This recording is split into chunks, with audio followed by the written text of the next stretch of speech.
like people are trying to do things that like look really cool and they're trying to be someone that they're not. Like, for example, I bought Keller Williams Realty, had 3 offices, and that was a pride thing for me. What was it when you bought that? Absolutely. Yeah. So in the moment, it was like, oh no, I'm buying it. We had money. I want to own a company. You know, that was cool. But in that moment, now that I look back, it was a pride thing because I didn't want to say I'm a realtor. I wanted to say I own Keller Williams. Okay. And that cost me a lot of money. Hey guys, I'm here with my friend Justin Morales, and he's going to share his entrepreneurial journey of being a dyslexic kid who got kicked out of school a lot to becoming a successful real estate investor and entrepreneur. You've got to check out this episode, packed full of wisdom. Check it out. Justin Morales. My man. Good to have you here, man. Thank you. Thanks for having me. We were just talking offline. We go way back, but I don't think we can pinpoint exactly where and how we met.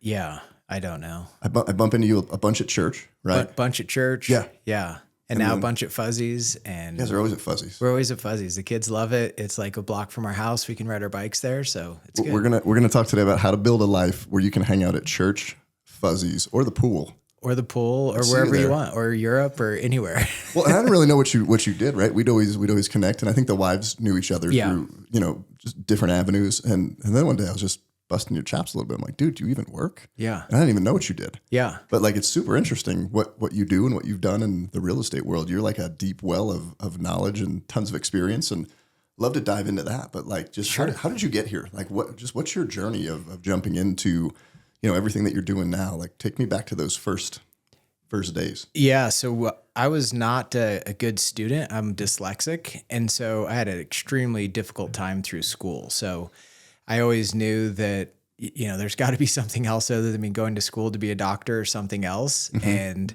so when I was going through school, it was like bare minimum, how do we get by? And so that was just what I did, was like, how do I go start a business, do something else? And after learning in time, the dyslexia is actually a great gift to me, because everyone else was able to walk through the front door and learn easy, memorize things early, but I wasn't able to do that. Yeah. So you have to find alternate ways to do that. Sometimes, unfortunately, at that young age, it was cheating. Sometimes it was, writing things on my hand or doing whatever. So just straight cheat. Straight cheat. Right? Like, okay. I literally couldn't memorize stuff. Like, it wasn't, and there's like dyslexia, a scale of 1 to 100, right? And okay. I don't write things backwards or do things like that, but also like it's pretty bad. Like, I can't remember things. I can't remember like codes, my cell phone number, my wife's number. Like, it's just like really bad. So, okay. So I just started like figuring out entrepreneurship and like, how do I do things? How can I go start businesses? How can I do something else? And when I was 18 years old, I read Rich Dad, Poor Dad. Yep. And that was kind of the first thing to open my eyes. Very middle-class family. Mm-hmm. There's times where we didn't have, and we were never like rich, but there's times where it's like, we're not getting pizza because, things are tight this month. And so I started reading Rich Dad, Poor Dad, and it's like, I want this guy's life, not the life that we were living, with just being tight on things. Yeah. And so I bought my first house when I was 19 years old, reading that book and just kind of keeping my eyes open for things. And how old are you now? I'm 43. Okay, so 43. So you're back in early 2000s? Yeah.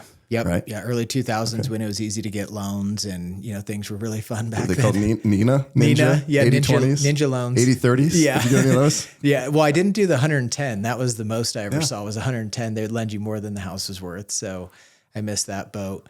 But I started to kind of get into real estate, and I never went to college. That wasn't my path. I just thought, I'm going to just go out and be an entrepreneur. I was an executive chef at a period of time. So I worked my way up from dishwasher to sous chef to executive chef in Longmont there. And so that was kind of my train of thought, was I'll just go be a chef and do that, kind of do real estate on the side. So I was making decent money because I was living with my parents. I was 19 years old, living with my parents, making good money. So I started doing real estate, and just kind of through that trajectory, I got into food sales. So Sysco Foods. That's right. You were with Sysco. Yeah, for like 5 years. So I got on the other side because the bad thing about being a chef is nights, weekends, and holidays, Mother's Day, Valentine's Day, that's when you work. You can't go hang out with your friends Friday night because that's when you work. That's when the restaurants are busy. So I said, I don't want to do that. So I got into the restaurant sales side of things, still on the side, like trying to flip houses, buy houses, do that. That was kind of always my passion. Got my real estate license. And then from there, I just kind of continued to scale it, continued to buy rental properties, keep rental properties, fix and flips, all that type of stuff. And then I got to the point where I had to make a decision of if I was going to leave Sysco Food Services or go full-time into real estate. And I remember my boss brought me in and was like, hey, we know you're doing real estate like part-time, because I kind of figured out I'm a big systems and process guy. Yeah. So I was giving away all my high maintenance customers to other marketing associates, and I was keeping the high profit at Sysco. At Sysco, You had figured out how to hack your way through there. Yeah. So then I kept the people that were the best. I would go get new customers, and by lowering my basis, so let's say you sold $50,000 a week in groceries, then I would lower it to $40,000, but then I could get bonuses and promotions easier because adding a $5,000 customer was, a 10% increase there and a 15% if I went down to 40,000. So I just figured out how to kind of game the system and manipulate things. Do you think that was rooted in the dyslexia, and that was Absolutely. the first point in life that you had to say game the system, or find a workaround? Right? Yeah, find a workaround. Work with what you've got. Yeah. Okay. Yeah. So I started to do that, and my boss was mad because you'd get 4 trips a year as like a nice incentive that you get that are nice. Go to Hawaii at the Four Seasons, and really beautiful trips, all expense paid. And so I won all of them except for one when I was a marketing associate. So I figured out how to game the system of sell what I need to and play the game. And so he wanted me to work full time because his bonus is based off of my production, right? Like there's 10 people that roll up to him, and he's like, you're working part time and I need to work full time so I can get bigger bonuses and stuff. And he's like, I know that you're doing real estate on the side, and we can't allow you to do that. And at the time, that was a 6-figure job. I was 25 years old, making pretty minimal expenses, super minimum. Yeah. I mean, they cover all your expenses. You're basically just paying for fuel to drive around to meet with people. So I was like, that was a good gig. And I'm like, all right, well, do you want me to hand in my computer, or what do you want me to do? And he's like, oh my gosh, no, what do you mean you're going to quit? And I'm like, no, I mean, if you're giving me ultimatums, then Did you even think about it, or did you No. as soon as he did that, were you like, I'm out? Literally, I was sitting at his desk, and he's like, we need to have a conversation. I know you're doing this. We need you to be fully committed and work full time. And I'm like, I can't do that. I can't commit to that. This is what I want to do. And I said, I'm hitting my numbers. I don't know what the problem is here. And he's like, no, this is something that is an issue, and other people are seeing it. Other agents are starting to talk about it and say that like you're not working. And I'm like, yeah, but I'm hitting all my numbers. Isn't that what this is about? And he's like, yeah, but we know you can do better. And I'm like, well, so where do we go from here? And he's like, well, I mean, if you don't quit doing the real estate stuff, then we're going to have to let you go. And I'm like, okay, well, do you just want me to turn in my laptop? Literally at his desk. I said, do you want me to turn in my laptop? And he's like, and I was his top performing guy. And Just kidding. He's Just like, let me kidding. pull that card back. Hold on. Yeah. And I was like, and he's like, and of course he's gone to the higher ups and they've been informed of this. So now he's kind of in a rock and a hard place of he can't pull back now. And so I'm like, well, tell me what you want to do. So were you ever, because I'm just thinking of kids that struggle through school. See, and I didn't struggle through school. My thing was like, okay, I'm good at math. I'm good at figuring out how to get you what you need so I can get the grade, be done, and then go goofball. And they never kept me busy enough. So I got in a lot of trouble because of that, but nobody ever encouraged that like creativity or that, hey, like you cheated. It's like, no, you found a way to work around a difficulty and a disability, right? That you have. Did anybody ever encourage you, or were you just constantly like reprimanded? Because that's how I felt growing up too. I was reprimanded, and I was a bad student because like when people are reading in a circle, I'm the guy that had to count ahead, how many paragraphs ahead so I could do it. And so I would just like be disobedient to get kicked out of the class so I didn't have to read out loud. Yeah. So like I was a terrible, like my parents were, I remember when I was an executive chef, I had my chef coat, had my name on it, executive chef, and I was going out and we were doing like big banquets and stuff like that. And one of my teachers is like, oh my gosh, Justin, what are you doing? And I'm like, oh, this is me. And she's like, I thought you'd be in jail. Because I was like that bad of a kid. Yeah. And my parents were very, very spiritual, church going. And so like having like the class clown punk was like not okay at my house. My dad was Army. So it was like, military corners on your bed. And so having like this kid that's being a punk at a young age was like not acceptable at my house. But I was just like, I didn't know how else to deal with it. So I'd just be the class clown and be funny and race people to get kicked out of class first because I'm like, I don't want to be here. And so that was a struggle. And that was more, elementary, middle school, obviously high school. No one cares who you are, what you're doing. And you can just kind of hide. I would get all of my classes early in the morning, like first block. So by lunch, I could go to the restaurant and go cook and like be there for the lunch rush and just see what's the minimum credits I can get by with. So I ended with like a 3 something, like I wasn't a 2.0, like F's and D's, but figure out what can I do to get the minimum pass and go on my way. So was there anybody that came alongside in that journey? Like you said, hey, Rich Dad, Poor Dad, you read that and then it just clicked. Hey, I want to be like Rich Dad. Were there any other people that saw, hey, you've got these entrepreneurial tendencies and skills and tried to channel that at all? Any mentors, or did you just kind of figure it out on your own? I would say it's the opposite. I think people were like pushing against it, especially when I was buying houses at a young age. I remember, so my wife and I, Lindsay, who was my high school sweetheart. I was going to ask how you guys met. Yeah, High school. Yeah, high school sweetheart. And so we were together forever. And I remember my mother-in-law, when I told her I was going to buy this house, she's like, "You're reckless. What are you doing? You're crazy." Oh, yeah. And so I feel like there was more of that, like people pushing against it and saying like I couldn't do things. I didn't know how to do things. And I was just like, well, I don't care. Like, what happens if I lose $35,000? It's a mortgage. I didn't understand credit scores. And, if I lost it all, what's that mean? And it's like, I'm living at my parents' house, $400 a month mortgage. I can afford that. Like I was making $60,000 as a, 18, 19-year-old guy. So it's like, that wouldn't have been hard to cover the mortgage if someone didn't pay rent, Like, what do you wish, we're 42, we're in our 40s now. I know. It's crazy. It's the new 20. We're talking about our meal plan and diet plans, your intermittent fasting and all this, and my surgery, and all this. Yeah. Like, what would you go back to 20-year-old Justin and tell him? Like, what do you wish were just some of the little tidbits of advice? If you've got like a young entrepreneur who's kind of clicking on these things and not fitting in the system, right? The sit down, shut up, do what you're told, follow the rules system. Like entrepreneurs don't do well there. They don't. No. Yeah. I mean, first of all, I'd say get a mentor. Like that's like everyone says that, right? But get a mentor that's doing it in a big way. And then I would also say like swing for bigger shots. Like I think when I was playing smaller, like when I was buying smaller properties, I had to buy, a bunch of those properties versus buying like a big mobile home park or storage facility or something now.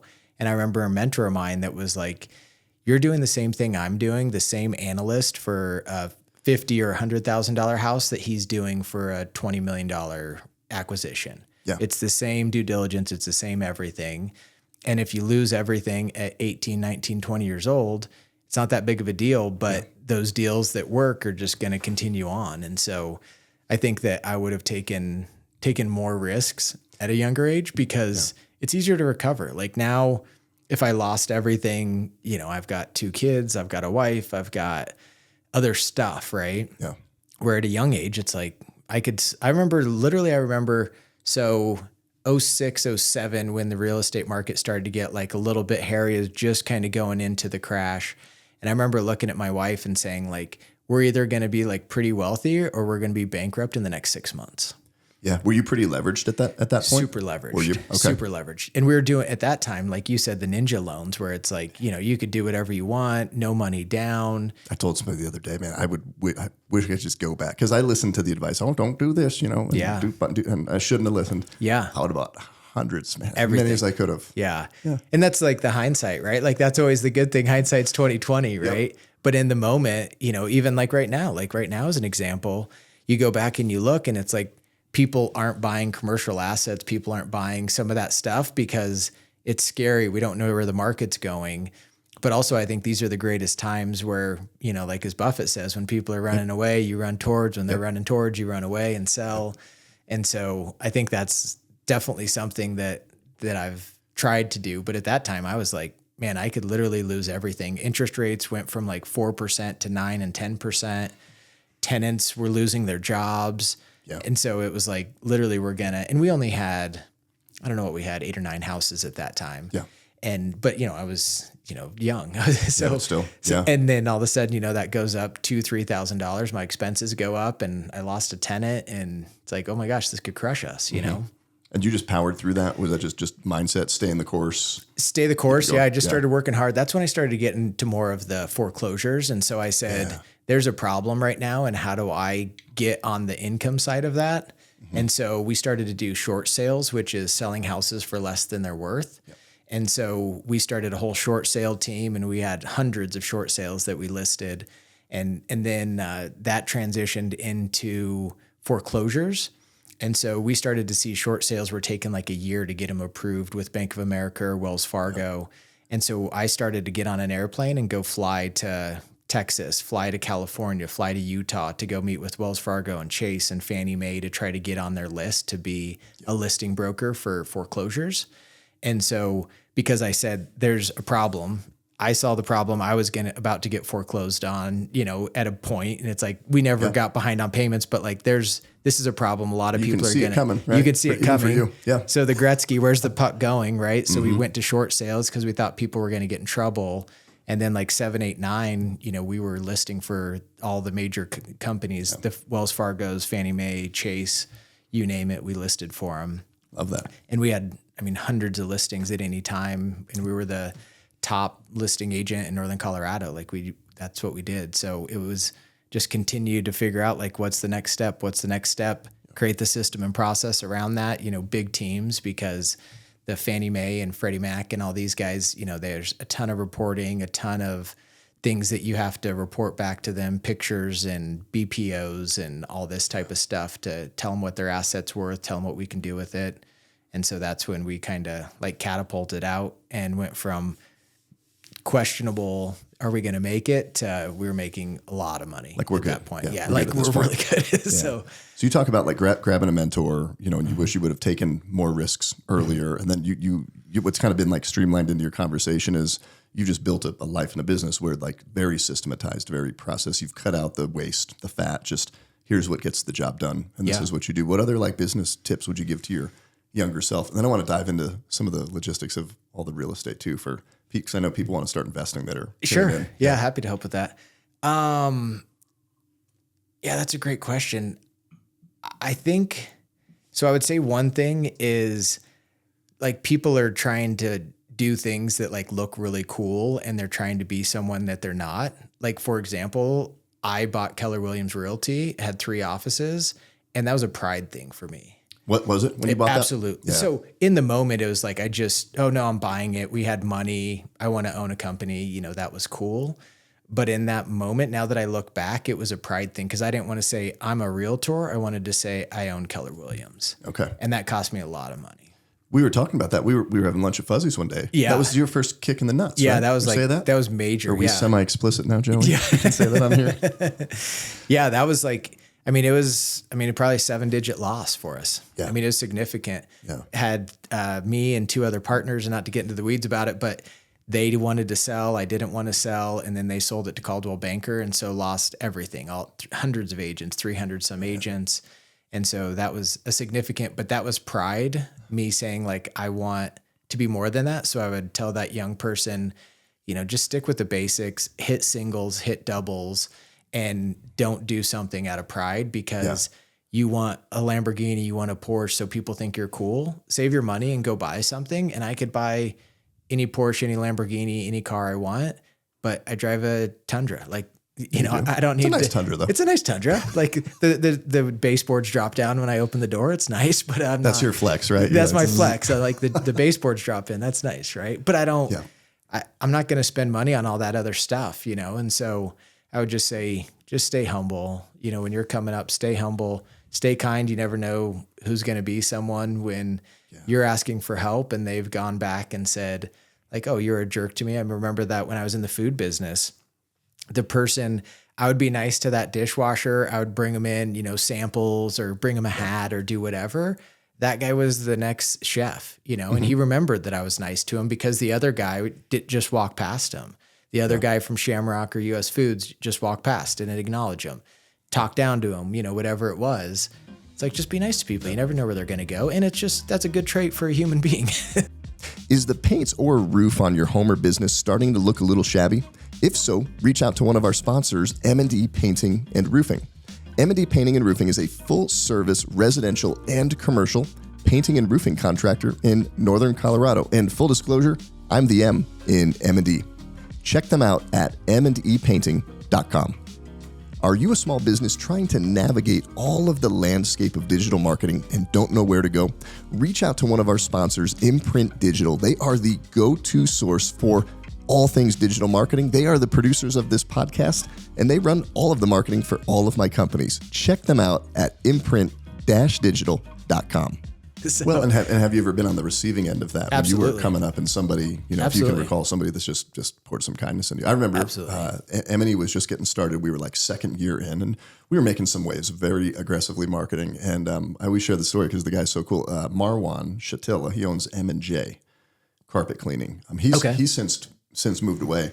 But M&J and M&E, sure, very, very similar looking like letters and names. Phone numbers were really close. So like we would get 3-4 calls a week for M&J Carpet Cleaning. I'm like, sorry, we're M&E, vice versa. So we're always calling each other's offices. I bump into him at a Starbucks and he's like, hey, let me buy you coffee. How are your numbers this year? I'm like, we're up 20%. No, there's no way you're up 20%. I've been doing this. So we just start chit chatting. He's like, hey, let me buy you coffee, every couple of weeks and just talk business. Like he had no reason to do that. Yeah. He just wanted to do that. Yeah. And at one point, I'm like, why are you doing this? I was like waiting for something. Like, you're trying to sell me something. The gotcha. Where's the gotcha? Like, waiting for the gotcha. Yeah. And he's like, no, people did that for me when I got here. And he's like, I see you working hard and that's just a cool thing. So it's a cool thing to be able to do that. Totally. Yeah. Now it's fun to be on the other side of that. I can be the guy that's like, I have time. Let's go to lunch. Let me help you. Let me, you've reached out to me. Like I'm happy to help people do things. Talked a lot of real estate. Yeah. So it's like, it's fun. Now I can give back. Like people help pave the way for me. And so now I can help pave the way, or at least tell my experience, and they can do what they want with that knowledge. We were talking too, like you just talk about the hey, I've got a Tundra, and what do you have? That's a $10 t-shirt. Yeah. Like $15 t-shirt. I don't know. My wife gets it for me. Right.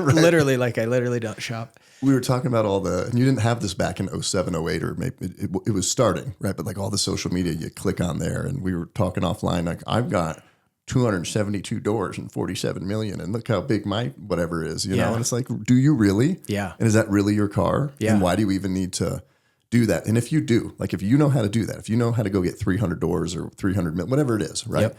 Why don't you shut up and keep doing that? Yeah. Because you're making more selling the course. Absolutely. And tricking people. So what would you've got an aspiring, I'm just thinking of this aspiring entrepreneur, right? Like they don't fit the mold. They don't fit the system. All right, get a mentor, start taking some risks. And then you go out into this world in 2024, right? And there's all these courses, all these guys, all these gurus.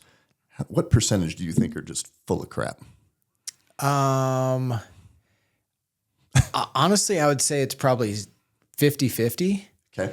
Yeah, I think because I know a lot of the guys, I know a lot of the gurus. I mean, I could call them and talk to them anytime I want. And they're the guy that's selling courses. And I can tell you they're doing a bunch. But also there's some people that are trying to do the gotcha and they're selling, the snake oil. Yes. And there's other people that are like, I bought 200 houses this year. It's easy for me and I can show you how to do it, know? Yeah. And they have a team that's doing it because they're not in the day-to-day stuff. And so they're just like, hey, I can do this. I can help you do it. And by the way, they're making, 7 digits selling courses, and that's a nice little add-on to their business. But And also a lot of the people that are really doing it at a high level are doing it for deal flow. So that guy that's bringing in, 1,000 people to a multifamily conference, let's say apartment complexes, he's going in there and there's going to be 4 or 5 people that actually do something out of that 100-person course. But then there's another 4 or 5 people that are like, oh gosh, this is too hard. I have $100,000. I'll just put it in your fund and you can do it. So he got that person. And then there's the guy that's like, 20 years old. He found an apartment complex and they say like, hey, Matt, here's an apartment complex. Can you help me finance it? So he got deal flow out of that as well. Yep. And so there's some people like, if they really know what they're doing, they can utilize it that way. And he did make some money selling the course, but he'll make more money on the back end of what comes out of that. Yeah. If they're actually in the business. How do you tell the difference between the snake oil and the... So hard. Yeah. I wish tips on that, because I look at some of these people. There's a few. I'm like, there's no way. There's just something for me. I'm like, there's just something fishy. Yeah. It smells fishy. Yeah.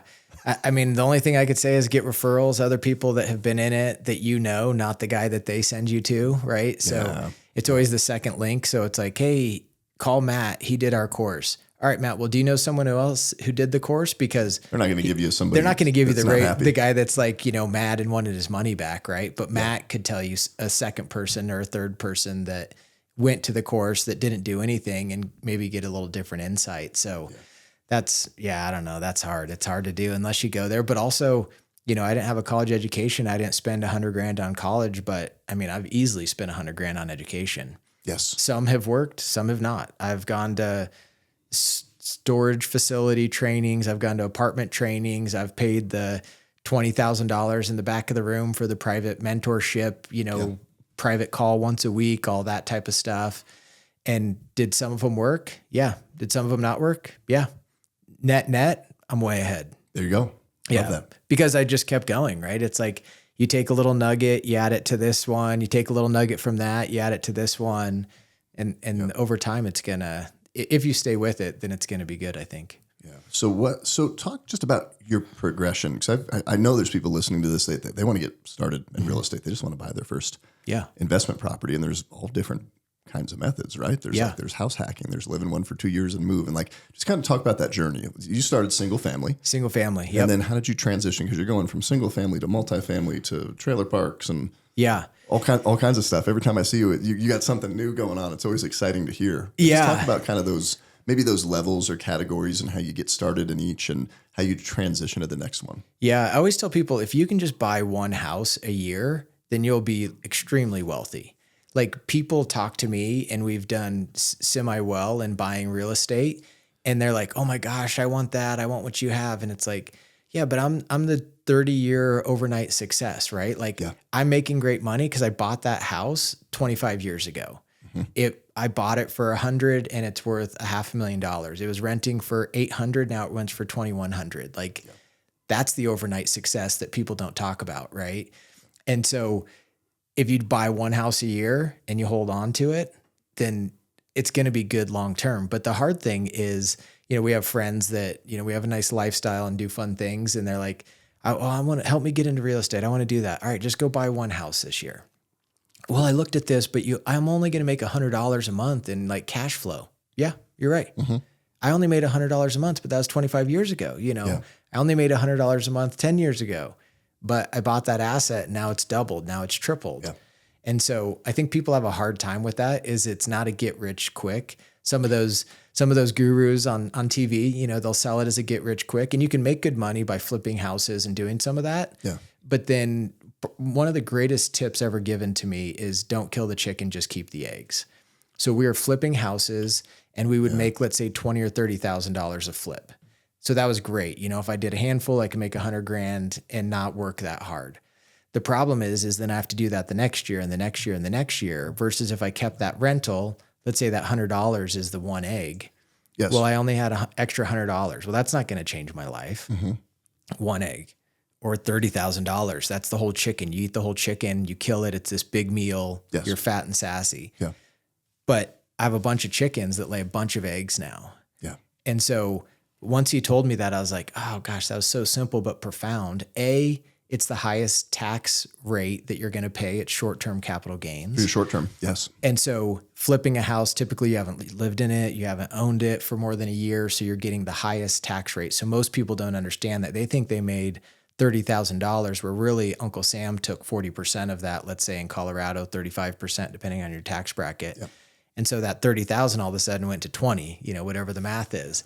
And so they're thinking, oh, I'm going to flip houses. And it's like, most of the time the lender made more than you because they just borrowed the money, sent it, did all this stuff. And you made 30,000 that went to 20. You had all the brain damage. You had all that versus just keep that house, have that one egg. And then over time, there's a bunch of eggs and you can have a big meal because you have a bunch of eggs sitting on the table. Really like that analogy. And I'm laughing inside. I don't know if you're seeing my wheels turning, but Emily and I flipped our first house. We just, because just the the expenditure of just time and energy and the money that you have on the line to do that. Yeah. It's crazy. And I just wanted to be real and transparent. So I did a Facebook post. I'm like, here's what I got it for. Here's where the money came from. Here's my interest carry, like everything. Yeah. And I would have made more money just selling it as an agent. Yeah. Right. And then everybody's like, oh, thanks.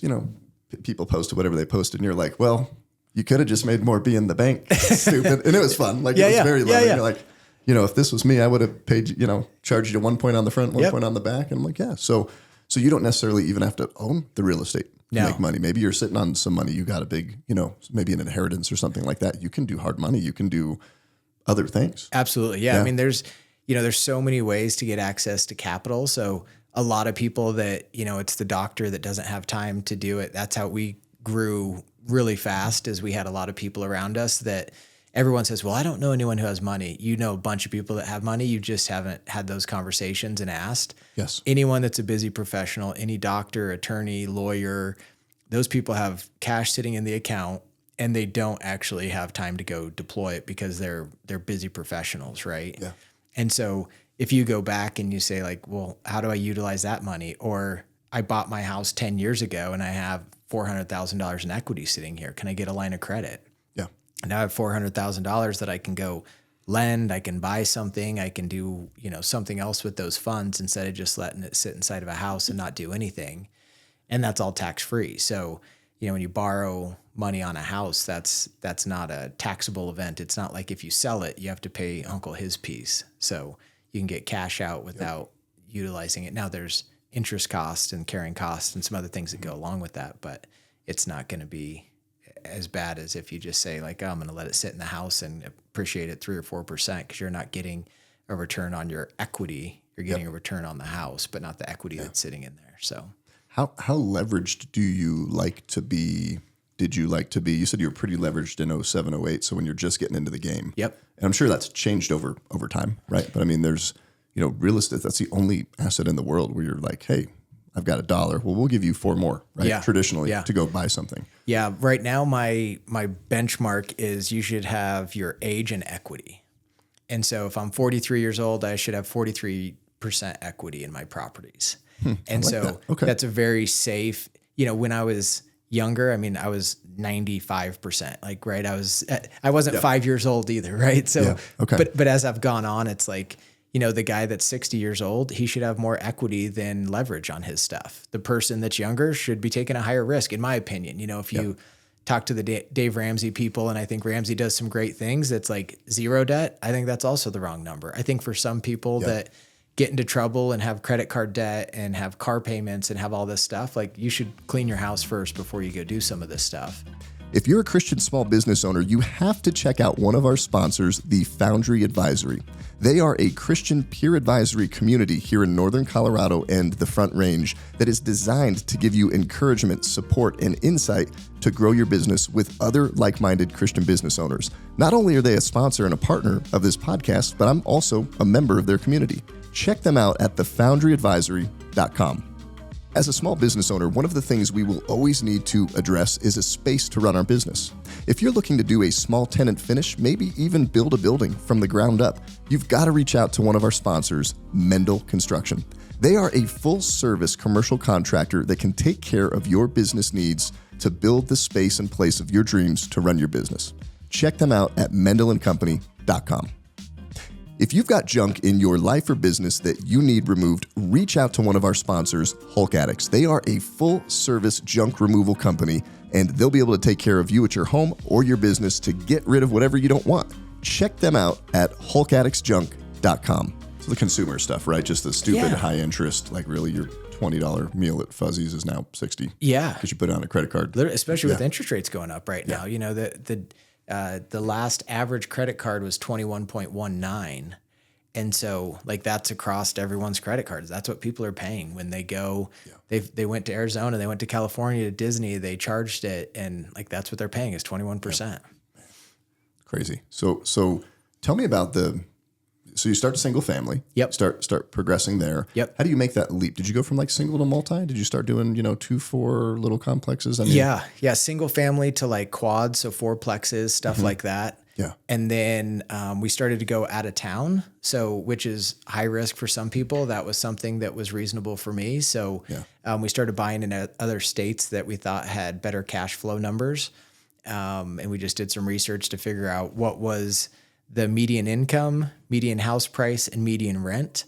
And then we just had a VA do that. And so then they kind of figured out what those numbers were. And then we kind of high graded them and found markets that we wanted to target and jumped on an airplane and said, we're going to go drive around. We're going to go meet with realtors and property managers and kind of get an idea.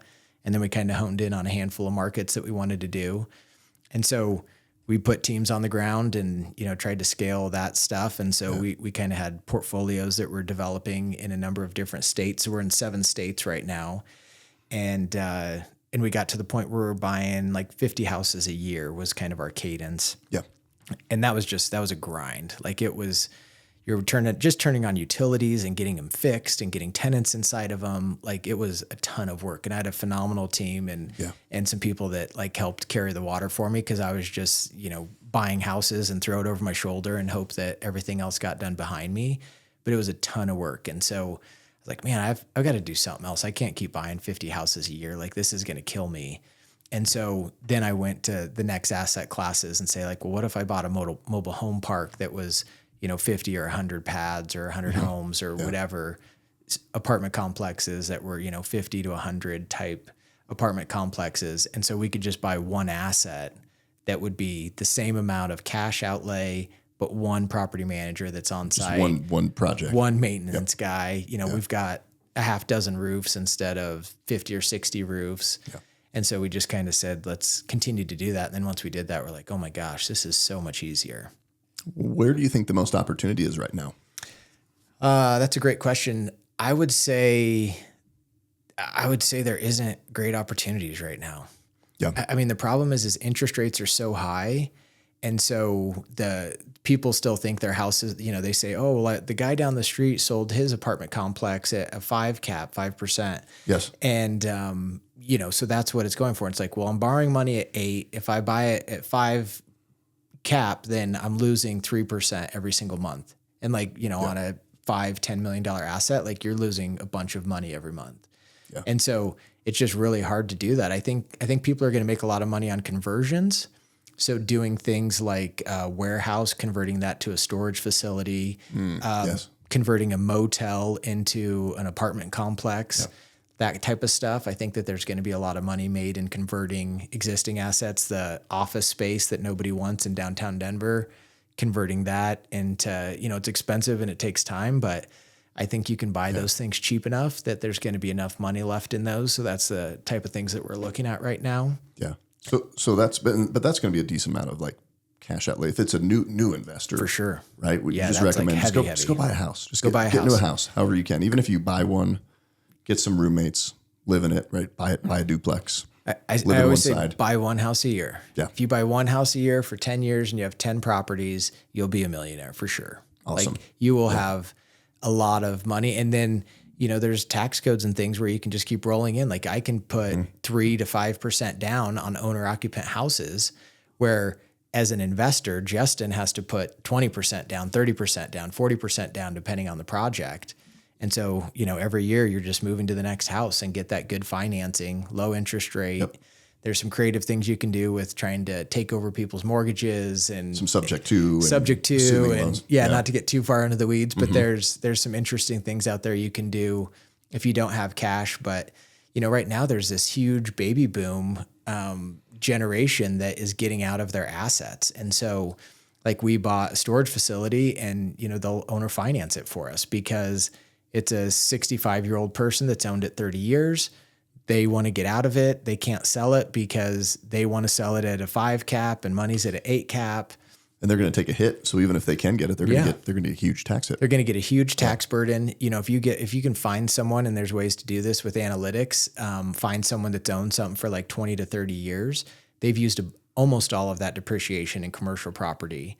So now they don't have write-offs. Their income has gone up. Yes. They've almost paid off the mortgage. So they have a ton of equity sitting there. Yeah. And that's the perfect person that's like, hey, what if I gave you $10,000 a month?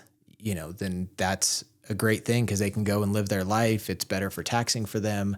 So I think there'll be a lot of those opportunities. Now, again, just be clear, I don't think that's the best place to start for that new guy that comes in and it's like, well, let's go try to do, but you could do that on a single family house just the same, that you go in and you say, hey, you want to sell this asset, mom and dad died, the kids just want to check. And some of those older people, it would be better for their kids probably to get $1,500, $2,000 a month than getting $500,000 because the house was paid off and then they go buy boats and RVs and things like that that are depreciating, right?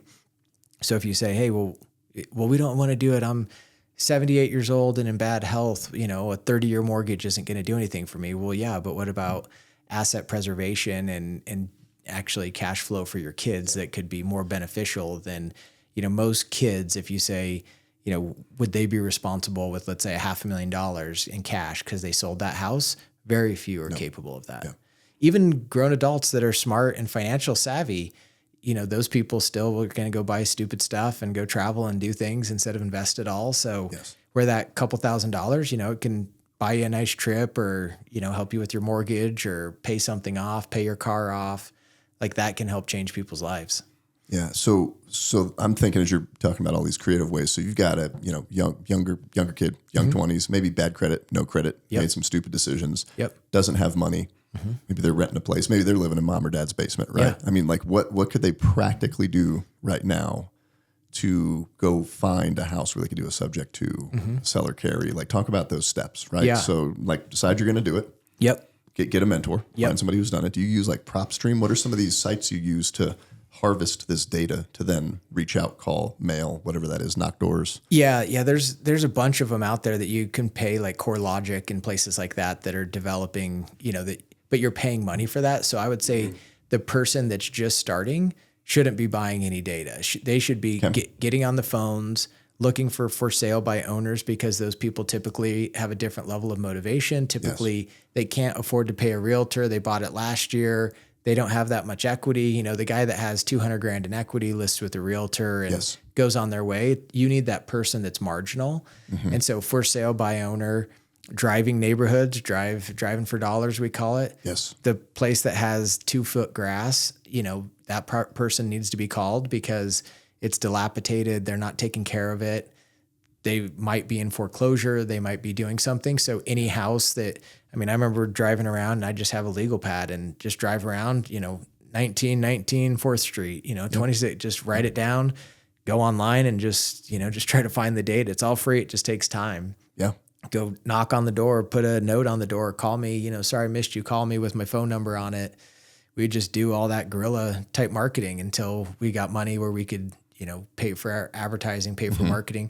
Because most people, like when we were doing a lot, we were spending about $10,000 a month in mailers and all that type of stuff. We're touching thousands, tens of thousands of people every single month. So it's tough to compete with that. If you're the little guy, like having PropStream and CoreLogic and some of this stuff, they already got, if I took you to my post office box, you'd see how many cards I get just on different properties. Hey, I want to buy. Hey, I'm an investor. Hey, would you, and so it's going to be hard to compete with that. But the person that has the lawn that is growing, that, the windows are broke out, needs painted, that type of stuff.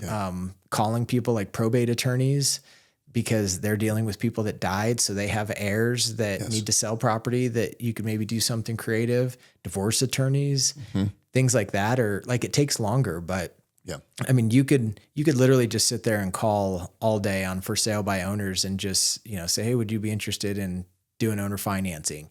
And 98%, 99% are going to say no. Correct. And that's okay. Yeah.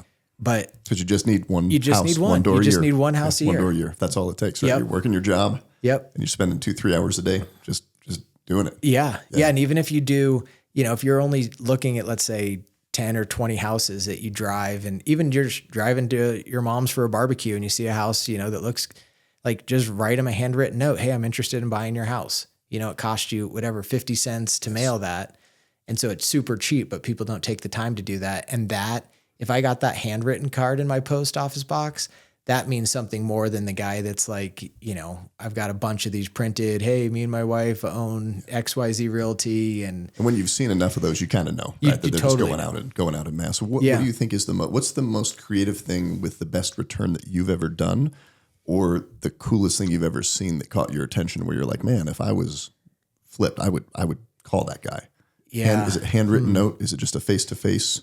Yeah, I would say handwritten note. I would say handwritten note is probably the easiest way to do it because most of those people aren't there. Why the house is dilapidated is because he lives in Kansas and he moved. So it's, face-to-face is always going to be for sure the best way. Yeah. But most of these properties are dilapidated and not being used because they're either in an old folks home, they have moved, they, had a renter in there that left. And so they're not on the property where, like if you went to my house and the lawn is mowed and everything and you knock on the door, it's like, you're probably going to have a very short conversation because that person's there, which is great, but also it's probably not a motivated seller. So unless you just randomly hit the guy, unfortunately, like, death, cancer, like health issues, divorce, like those type of things, they're all really sad things, but that's what creates motivation, unfortunately. How do you just approach that conversation as like, you're a good Christian man, like how do you come up to somebody that's in a hard time and not sound, because I know people are thinking this. Sure. Like you're going to go talk about business to somebody who just found out they had cancer or died or tragedy. Yeah. How do you do it in an above board way? Yeah. Like what would be some suggestions for that? I always tell people candidly exactly what I'm going to do. I mean, I tell them, listen, here, I'm an investor. I'm going to try to make a profit on this. I'm going to tell you right now, let's say I'm going to offer you $200,000. You could probably sell this house for $250,000 if you used a realtor. Yeah. And I can't tell you how many in my markets where I had the satellite markets, how many referrals I sent to realtors because they're like, yeah, I will sell it for $250,000. And then you have the other guy that's like, no, literally I need the money in 10 days or literally the house is foreclosing on Wednesday. I have to close on it. The realtor's not an option.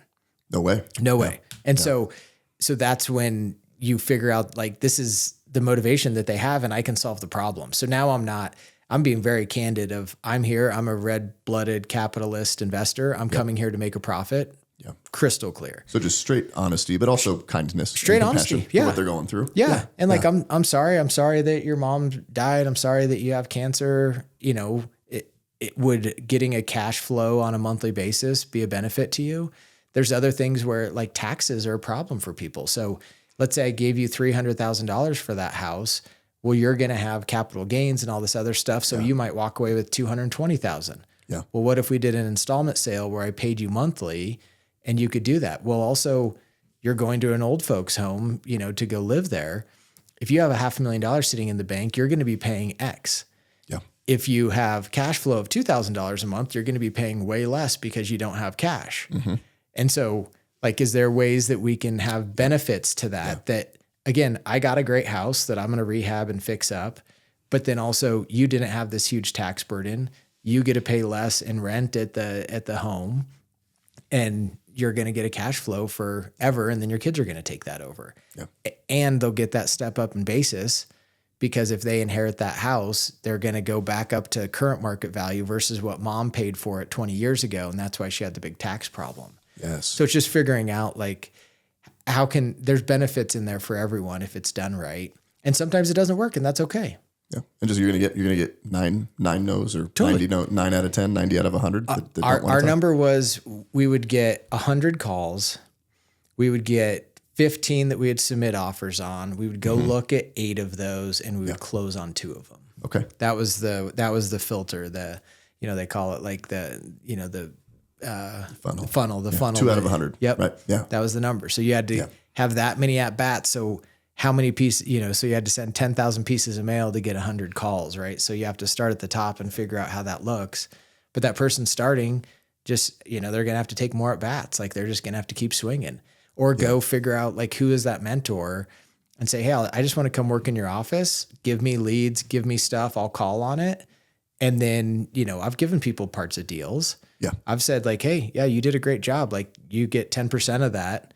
You had no money in the deal. You had nothing, but I'm going to give you a little carry and then you're going to have a deal out of this. You told me about a really creative deal you did. Was it a mobile home park in Florida? Okay. I was like, what can you do with 40 grand? You're like, well, here's what I did. And my jaw hit the floor. I'm like, you did what? Yeah. Didn't you have a guy sign Personal guarantee. on the big note? You gave him X% of it. Yep. And he had no ownership. He just took the liability. Yeah. Yeah. Right? So but made a bunch of money. Didn't you buy like a $2 million trailer park or something and flipped it for 4 or 5? No, that's what it's worth. I don't sell things. That goes back to I don't sell things. Selling it. Okay. So, that's right. You just don't sell it. Yeah. Okay. But I mean, there's that kind of equity in it for sure. Mm-hmm. Yeah. So the person, they were a high net worth person that didn't have access to the deal. If we were trying to use our IRA, self-directed IRA to try to buy things, and you can't personally guarantee loans with your IRA. Yes. And so we were trying to figure out ways to do that. So the high net worth person went and signed a personal guarantee for a $2 million mobile home park. Again, we had a small IRA that we were starting, a 401k, actually Roth. Mm-hmm. And so we had to borrow money from an investor, again, because it has to be non-recourse. Yes. So we had to borrow the down payment of $400,000 to put into that. And then that was the down payment. The investor, the other person, came in and signed the personal guarantee. And then we bought a mobile home park. He had 10% equity. Our IRA had 90% equity. Yep. And then, we have local management and everything else running it. And so, he gets $25,000, $30,000 a year for signing that personal guarantee for his 10% stake. Plus he has a couple $100,000 probably realistically in that deal of equity that's sitting there because it's, we're not selling it. And so it's a great deal for him. It's a great deal for us. Our IRA gets a bunch of money put into it because we bought the property right and did some creative financing and creative structure on it. Love that. Love that. So I remember we were talking about all this, and you've been doing this now 20 years, 20 years plus. And like, you don't have to work anymore. And we were talking about that and kind of like, why are you doing it at this point? Or what's the end game? What's the transition? Because we talked about that. Yeah. Like you get to that level because you're just starting off, but you're starting off and you start having some wins and you start to snowball and roll things. And it gets to this point to where you don't have to do it. Right. So why do you do it still? One, I think I'm a faith-based man. So I think that God's given me these gifts and I don't think I'll be a good steward. I always think of the story of the talents, one went and buried it, one did something with it, and one returned it, as it was. Yeah. And I don't want to be the guy that said, thank you, God, for giving me this great gift to be creative and do these things. I just buried it because I had enough. And so we continue to go out and build things, but then that gives us more capital to do good things in the world, help people, nonprofits, things like that. Yeah. And so that gives us a little bit more dry powder to do things like that. So that's exciting. Our kids are still young, so they're 11 and 12. And so, we'll be gone 7 of the 9 weeks of the summer, just doing different things and having fun. But the rest of the year, my kids are in school. So while I could travel, that's not fun. So what else am I going to do? Like I can only golf so much. I can only fish so much. Yeah. So I go do deals. Like that's what's fun for me.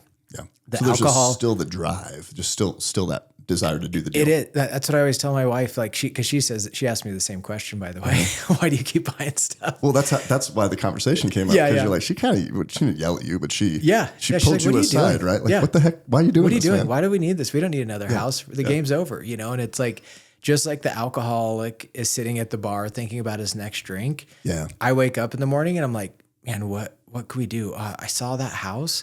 How could we buy that? How could we do a creative thing? How could we it's the same addiction as that poor guy at the bar. I have it. I'm just sitting on my back porch, like trying to figure out how to structure a deal or how to get involved or do things like that. So, but how do you keep some guardrails on it? So I don't know about you guys, but Emily's like, I love this. She's like, but it's family time right now. Yeah. You're working. It's not work for me. That's always my excuse. Yep. She's like, she called BS on that. Yeah. So how do you make sure it doesn't become an unhealthy obsession, addiction?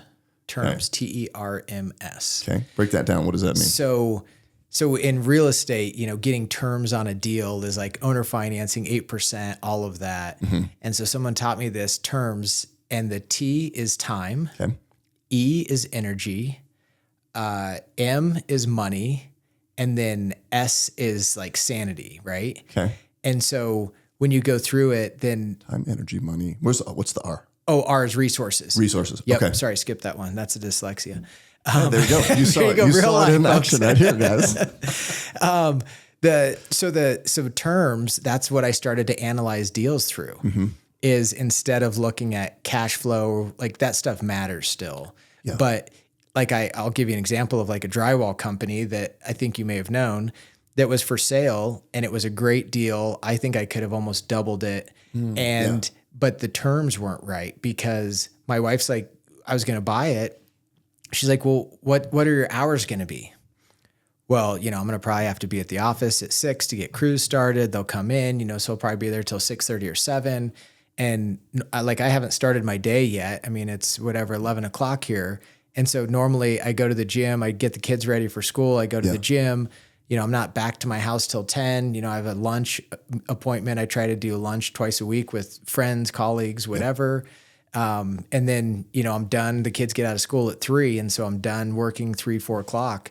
And then it's family time. I don't work nights. I don't work weekends. Yeah. And so I'm going to totally flip that on its head and be working full time, nights, weekends, running all this stuff. But I have an opportunity to make this thing great. And it's like, well, the money's good. So the M was right, but the time wasn't good. The sanity wasn't good because now I have 100 employees all of a sudden on top of what we already have. The resources of just, cars and trucks and all the things that we're going to have to deploy to keep this thing going isn't good. And so the energy isn't good because I'm going to be dead, because I'm working a full-time job, which God bless all you out there that work full-time jobs, but that's not for me. Yeah. And so that's how I look at it now is as long as I can stay within my 20 hours a week work schedule and still manage everything that we have, then I can do it. So if I buy another mobile home park, there's a period of time where I'm getting it launched and I have to go hire staff and fly out there. But, I haven't been to my park in Oklahoma in a year. Yeah. I've had some phone calls, we've dealt with some problems. We do some things. I check in, I can check our reports online. It takes me a limited amount of time. Yeah. So I could buy another park in Oklahoma, for instance, because the terms are right. But I can't buy a drywall company in Fort Collins because the terms aren't right for me. Yeah. And you decide what those time, energy, so time, energy, resources, money, sanity. Yep. And you just decide what those are, right? Yeah. You create the box to check whatever that is. Your box is different. I couldn't just work 20 hours a week. Yeah. I'd go crazy. Yeah. I like to work and I love being around people. That's not enough for me, but it was too much at one point. Yeah. And I had to rein that back. So I love the sweet spot that I'm in. I think it just makes you, I don't think there's a right answer to terms. I think it's how do we just have that conversation? So it makes you stop and say, instead of just saying this is a drywall company that makes money, I should buy it. It makes you stop and say, what's the time it's going to take? What's the energy that it's going to take? So it's being conscious of that. I'm going to have this conversation with my wife and we're going to talk about the terms. Maybe you love to work a lot, but your wife wants you home at 5 o'clock for dinner. Yes. The kids have soccer, the kids have football. In your case, what are those things? Well, all right, well, now we need to figure out what that box is and build around that. But you've got to build it with your spouse. Totally. And the whole family needs to be part of that discussion and equation. You can't just steamroll your own. I remember there's a time in my journey. I don't know if you ever, where it's I'm going to spread the box a little bit. Yeah. Yeah. Cause I think it's right. Yes. Yes. Yeah. Man, but I think the terms are something that I think people don't spend enough time on. And then, will I retire in 6 years when the kids are gone out of the house and we just want to go travel and see the world and snowbird and do all those things? Maybe. But also, we'll still have our cash flow. We'll still have the other things, the other businesses that we have going. So, we'll have the option to do that, to go where we want, when we want, with who we want. That was the goal. So you are the dyslexic class clown. Yep. Troublemaker. Yep. Who got intentionally going to get kicked out of things. Yeah. You leaned in against a lot of people's advice and took these big risks, and you've built some really, really great things, generationally, right? Your kids. We've talked about this. What do you say to somebody who's they're in that spot and they're just not ready to take that jump? It's scary. You don't know what's ahead. It's going to be crazy. You got the kick in the nuts, right? What do you say to them? I think if you don't have fear in your life, then you're being too comfortable. So for me, fear is a driver. Fear tells me I'm where I need to be and I'm pushing. if I'm comfortable and I'm at home, you know, the kid on the couch listening, playing video games, he doesn't have fear. So you need to go out and you need to push yourself, and to go out. Like I was looking at a 100-acre development in Pensacola, Florida. I had fear. I've never done a 100-acre development. We've done 5, 6, 7-acre type stuff, not 100-acre. Yeah. It's commercial, it's residential, it's apartment complexes. All right, that's where I want to be. Yeah. Like I'm going to go find the resources. I'm going to go find the people to help me do that if we get awarded this contract. But like when you have that fear, that check in your gut, then like I think that's where you should be. Lean into that. Lean into that because that's where the discomfort is what brings you like those big catapulting events, I believe. If you're sitting back and you're just, you know, going to continue in the mundane, whatever, I don't think you're going to have good growth. And that's okay for some people. That's not okay for me. Because not everybody's wired. Not everyone's wired that way. Yeah, you know, some fear will shut them down, paralyze them. They just lose all rational ability to do anything. Absolutely. Yeah. They just shut everything down. They're, you know, too scared about what's going to happen next. And so I think that, you know, again, that's kind of the opposite of Dave Ramsey. I like a little bit of leverage. Some people say, you know, don't do anything risky. I think that little risk is good for you. I think it's good to have your heart beat a little fast and say like, all right, that I know I'm alive, you know, like I'm going. It accesses a different part of you. Totally. Because I've been there. Yeah. Is there ever just a point where it's too much? I mean, have there ever been deals you've walked away from? Not that the fear's so big, but when do you walk away from a deal? When it's too much or it's too big? You've talked about, hey, don't bite off a 100-pad mobile home park out of state for your first real estate deal because your rich uncle gave you a couple $1,000,000. It's like you've never done that before. So any thoughts on that? I'm probably the wrong guy because I live on the edge of risk. Like that's what's comfortable for me. And even like my sister that I love to death, that's a nurse, like she would lose her mind if she was in my shoes half the time. And so it's not for everybody. And so the risk for me is comfortable. Like that's when I know that I'm pushing. And again, like this last season, like the last 6 months have been super slow for me because we haven't bought new projects. Yeah. Interest rates have gone up. You know, the deals just aren't there. And so like I'm stir crazy right now because I don't have the new shiny thing to play with. Right. Yeah. And so I'm very comfortable, which is uncomfortable for me. But you also sounds like, you know, you say you're the wrong guy to ask, but you've established what you're okay to lose and put on the line. And that's what everybody has to do, right? To determine their own, you know, and just push a little bit outside of that. And that's where the growth happens. That's where you find those different those different parts of yourself. But you've got to establish that on your own. You do. And then you have to find those resources around you. So like if I'll use the placeholder of that 100-acre parcel in Florida. If I went out there and did that, I'm going to go out and work hard to find resources and go find the guy that's done the development. Maybe I bring him on as a consultant. Maybe I give him a piece of the deal. I'm going to have to go find a huge chunk of capital because it's going to be a significant amount of capital to deploy there. So now I have to go out and find those people. I have to go have conversations with people. I have to go find networks of people that are doing development and go find another mentor to go do that stuff. But that's the discomfort is what gets me in those rooms with those people. Yeah. If I didn't do that project, I would never go find the developer. I would never go have that conversation, take that person to lunch and hear how great his company has grown from doing development and stuff like that. And so by having that discomfort, it pushes me to go get those resources.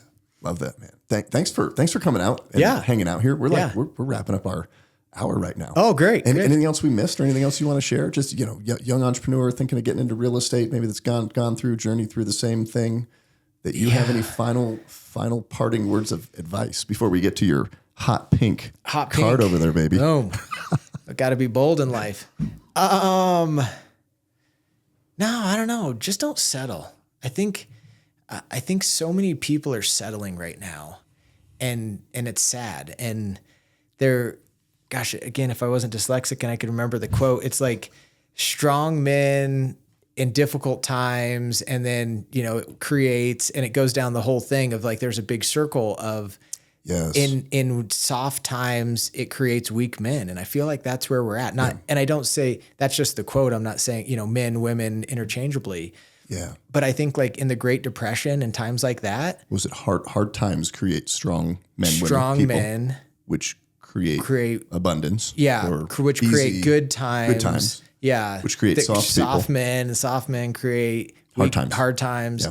And so like it goes in this circle, and that's been like kind of profound in my brain, because I think we're in that things are too easy right now and people are getting too lazy. People are not working. The next generation, we just had some friends in, and, you know, their kids work for 5 months in a job and quit because, you know, someone said something mean to them. And it's like, man, what are we doing? Like, I remember, you know, think of our parents when they would just straight hit someone. They would just punch them in the face if they didn't like it, because they were coming out of, they were coming out of the Great Depression. They're like, you want to know hard times? We didn't eat. You want to know hard time? I'm a World War II veteran. I'm a Vietnam veteran. Like, those people were badasses and they were grinding, which created this cush life that we're enjoying today. And thank you for all those men and women that have done that. But now it's created this soft time that I think there's going to be some hard times ahead because people are being soft right now. And then, you know, then it's going to get difficult because people aren't working, people aren't doing things, people aren't creating things. But then that's where you weed out all of those soft people. Either need to harden up, or they go away. Or they go away. Or unfortunately, the problem is they don't go away. They just go on government programs, right? And we get to support them as a country. And that's our next episode. We can jump into all that. So I think it's just knowing that that's the cycle that we're in, right? Yeah. It's like you're definitely going to be not the unicorn, but you're not going to be flowing with the crowd right now. That crowd is very big. It's frustrating. It's frustrating to see. You know, Super frustrating. But there are people out there still that are grinding and working and remember where this all came from. And how you keep it going. I love that, man. Especially you as a business owner, you know, trying to hire people to go work and go do things. And it's like, what do you mean you just didn't come in today? Like, that wasn't even that wasn't even a reasonable thought. What do you mean you just walked off the job? Like, I get really frustrated. It's just my side rant. I was ranting to Emily this morning. I'm like, these kids haven't been coming into jujitsu. Yeah, they had a hard class, so they told mom and dad that it was too hard, and like mom and dad just unsigned them up from jujitsu. Like, that's the point of jujitsu, is put you into difficult situations. So you can learn how to grow and be patient and resilient. And like parents will let a 7-year-old say it was hard today, and they quit. It's crazy. And that I think that shows. I mean, that shows more about the parent. Like, really? Yeah. You're gonna let your kid quit? Because that's that next generation that's winning that next softer kid, right? Like, that's the domino. So anyway, I digress. Well, I appreciate your time. I appreciate being here. Thanks for hanging out. Thanks for hanging out. So what did you write down on your card? We wrap up the podcast same way every episode. You've got your statement that you want to leave with the world when you leave it. So everyone was leaving the hot pink card behind. And so I wanted to be bold in my life. So it says, when you are grateful, fear disappears and abundance appears. And I just think living a life of gratitude, we've been blessed with a lot. Some haven't, but I can tell you, because we do mission works and travel the world, and people would love to live in our garage. Our garage is very nice because it has a roof that doesn't leak. It has a floor that isn't dirt. And so I don't care where you're at in your life. If you're blessed enough to live in the United States, we've won the lottery. Yes. Be grateful, wake up, be thankful for what you have, your health, your breathing, your house, your rental, your car that you can start and you're not riding a horse. Take note of those things. And I think that'll create abundance, because you'll change your mindset to focus on the good things instead of focusing on, my buddy has a bigger house, a nicer car, all of those things. That doesn't bring abundance. No, it doesn't. Well, Justin, dude, thank you so much again for being here. You're welcome. Thanks for having me. All right. Hey, thanks for tuning into this week's episode. Would you make sure to please like, comment, and subscribe to the channel here, and please share this episode with somebody whose life it will make better. Are you a faith-based father and you want to have the adventure of a lifetime with your son? You have to check out the father-son hike of a lifetime on the Camino de Santiago in Spain. June of 2025, I'm going to be taking a small group of fathers and sons over to Spain. We are going to spend 6 days, hike 70 miles, have some of Spain's most amazing cuisines, see some of the most beautiful places and spaces, but most importantly, spend time together bonding with our sons. If you're interested in this adventure, check out mattshoup.com. When you get to the website, click the Gentle Art of Leadership button and hover down to the Father-Son Hike of a Lifetime.